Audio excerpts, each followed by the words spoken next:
বছরের নতুন দিনের শুরুতে আরও একটা নতুন ভিডিওর সাথে তোমাদের সবাইকে জানাই অনেক ভালোবাসার অনেক স্বাগত। আই হোপ তোমরা খুব ভালো আছো আর সুস্থ আছো। নতুন বছর সবার অনেক ভালো কাটুক এটাই কামনা করি ভগবানের কাছে। এখানে দেখো সিম পাড়া হচ্ছে, ব্লগটা অনেক দিন আগের, প্রায় 15 দিন আগের ব্লগ। তো সিম পাড়া হচ্ছে, গাছেরই সিম। তো বেশ কয়েকটা হয়েছে, তার থেকে কিন্তু পেড়ে নিয়ে আসলাম। আর এই দিকে দেখো মাসিমাদের বাড়ি থেকে ওলকপি নিয়ে এসেছিলাম, সেই ওলকপি দিয়ে সিম দিয়ে রান্না করছি। এখন তো ওলকপির দাম একেবারেই কমে গেছে, শুনলাম 15 টাকা না 20 টাকা বোধহয় কেজি হয়ে গেছে। আর তখন তো অনেক দাম ছিল, ওই যে তখন রপ্তানিটা বন্ধ হয়নি, সেই জন্য বর্ডার লাইনে যেহেতু রপ্তানি বন্ধ হয়ে গেছে, সেই জন্যই কিন্তু এত সবজির দাম কমে গেছে। যাই হোক, চাষিদের কিন্তু মাথায় হাত। তো এখানে দেখো ওলকপি দিয়ে সিম দিয়ে কেটে নিচ্ছি, আর কি যে রান্না করছি সেটাও নিজেও জানি না। তো ভ্যানের ওপরে বসে বসে কাটছি, কারণ বেশ ঠান্ডা পড়েছে কিন্তু। আর এখন তো মানে ঠান্ডা খুব একটা আছে বলে সেটাও আমার মনে হচ্ছে না, এবছর একদমই যেন ঠান্ডা পড়েনি বললেও চলে, ওই মোটামুটি ঠান্ডা পড়েছে। তো দেখো আমার হাজব্যান্ড ওদিকে ঘোরাঘুরি করছে আর আমি এদিকে রান্না করব, তার জন্যই কিন্তু জোগাড় করছি। তো অনেক দিন হলো তোমাদের সাথে ব্লগ শেয়ার করা হয় না বা ভিডিও দেওয়া হয় না, সেই জন্য ভাবছি যে মাঝে মধ্যে তোমাদের সঙ্গে ভিডিও দেওয়ার চেষ্টা করব, কারণ তোমাদেরকে আমি এতটা ভালোবাসি যে আমি তোমাদেরকে সত্যিই ছাড়তে পারছি না। আর হ্যাঁ, গতকালকে না আমি অনেকেরই ভিডিও দেখেছি, কিন্তু কেন জানি না কাউকে না আমি কোনো কমেন্টস করতে পারলাম না, বা যতবার কমেন্টস করতে যাচ্ছি ততবার যেন সুপার থ্যাঙ্কসে চলে যাচ্ছে। আসানসোল ব্লগার শ্রাবণীদি আমাকে কমেন্টে বলছিল লাইভে যে আমার না চ্যানেলে একদম ভিউজ নেই, আমি কি করব বুঝতে পারছি না, আমার হাজব্যান্ডের চাকরিটাও চলে গেছে, তো উনি অসুস্থ। তো শ্রাবণীদিকে শুধু নয়, সবার উদ্দেশ্যেই বলবো তোমরা একটা সোশ্যাল মিডিয়াতে পড়ে থেকো না, বা একটা কাজ নিয়ে কিন্তু পড়ে থেকো না। কারণ এই সোশ্যাল মিডিয়াতে আমি অনেক টাইম দিয়েছি, আর অনেক টাইম দিয়ে আমি বুঝেছি সত্যি এখান থেকে সাকসেস হওয়াটা কিন্তু খুবই টাফ বিষয়। তো সেই জন্য কিন্তু তোমাদেরকে বলবো তোমরা সাইডে অন্য কিছু করার কথা ভাবো, বা অন্য কাজ বাজ কিছু না কিছু করার কথা ভাবো, যাতে করে সেই কাজ থেকে কিছু না কিছু হাত খরচ তোমাদের চলে আসে, তোমাদের যাই হোক কিছু একটা চলে আসে, সেটা তোমরা ভাবো। শুধুমাত্র সোশ্যাল মিডিয়াতে তোমরা পড়ে থেকো না। যেমন আমি থেকে কিন্তু অনেক বড় ভুল করেছি, সেই জন্য আমি সোশ্যাল মিডিয়াতে আছি ঠিকই, কিন্তু একটু সাইডটা চেঞ্জ করার চেষ্টা করেছি, আর সেটাই আমি করেই চলেছি। কারণ অনেক দিন তো হলো একটা টপিকের ওপরে একটা জিনিস নিয়েই পড়েছিলাম। আর আমি সবসময় চেষ্টা করি আমি যে ভুলগুলো করেছি তোমাদেরকে সেই ভুলগুলো শুধরে দেওয়ার, বা তোমাদের পাশে থাকার, কারণ আমার মতো ভুল যেন তোমরা না করো, সেই জন্যই কিন্তু সব সময় আমি চেষ্টা করি। আর এর জন্যই কিন্তু প্রথম থেকে আমার সাবস্ক্রাইবার বলো আর আমার ভিউজটা এতটাই বেশি ছিল, কিন্তু এখন জানি না কেন, হয়তো সবার লাগে না। একটা সময় ছিল সবাই আমাকে ফোন করতো চ্যানেলের বিষয়ে, এই কি করব, কিভাবে চ্যানেলটাকে র্যাঙ্ক করাবো, কিভাবে ভিডিও আপলোড করব, কি করে কি করব, এইটা কিন্তু সবাই আমাকে জিজ্ঞেস করতো। কিন্তু এখন হয়তো সময়ের সাথে সাথে সব কিছুই ফিকে হয়ে গেছে। যাই হোক, এখন কিন্তু আমি শুধু এই ইউটিউবটাকে নিয়ে পড়ে থাকি না, সেই জন্য কিন্তু আমার ভিডিওটা রেগুলার আসে না। কারণ ইউটিউবটাকে নিয়ে আমি যদি রেগুলার পড়ে থাকি বা রেগুলার করতে থাকি, যেহেতু আমি নতুন আর আমার কোনো রকম ফেস ভ্যালুও নেই, সেই জন্য কিন্তু আমি এখানে দাঁড়াতে পারবো না। আর এইখানে যদি আমি পড়ে থাকি আমি অন্য কাজও করতে পারবো না, যার জন্য কিন্তু আমি টেলারিংটাকে একটু ভালোবাসার জায়গা হিসেবে নিয়েছি। আর সোশ্যাল মিডিয়া হিসাবে আমি কিন্তু ইউটিউবের পাশাপাশি ফেসবুকটাকেও ভালোবাসার জায়গা হিসাবেই নিয়েছি। তো সেই জন্য কিন্তু ওখানেও কাজ করছি, ওখানেও তোমরা কাজ করতে পারো।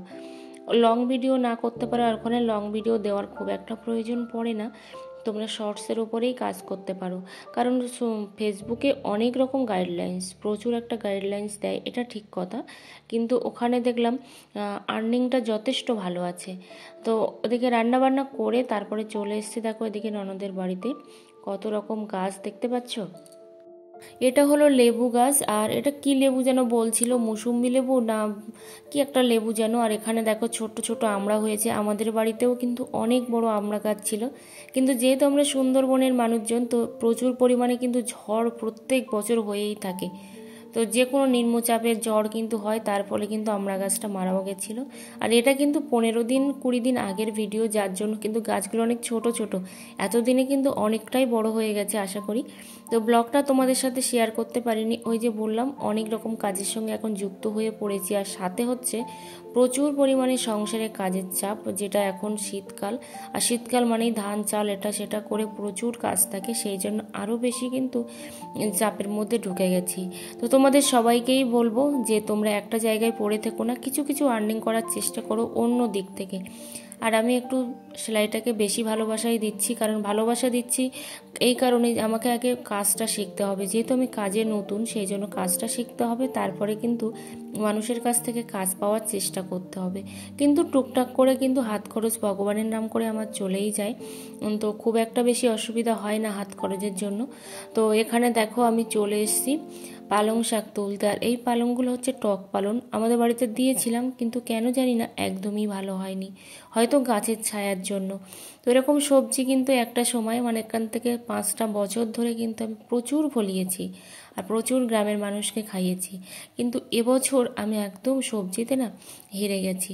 হয়তো একটু তদবিরের অভাব ছিল, তো তদারকিটা ঠিক করে হয়নি, যার জন্য হয়তো সমস্যাটাই হয়েছে। আর তোমরা আমাকে এত এত ভালোবাসা দিচ্ছ, তার জন্য তোমাদের অনেক অনেক ধন্যবাদ ও শুভকামনা রইল যে তোমরা অনেক ভালো থাকো, নতুন বছরে অনেক কিছু পাও।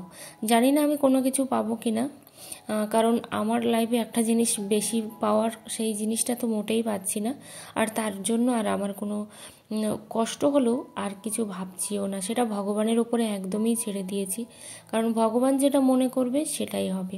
তো দেখো এখানে মূলো তুলছে, আর মূলো তোলাটা আমার কাছে অনেক টাফ বিষয়।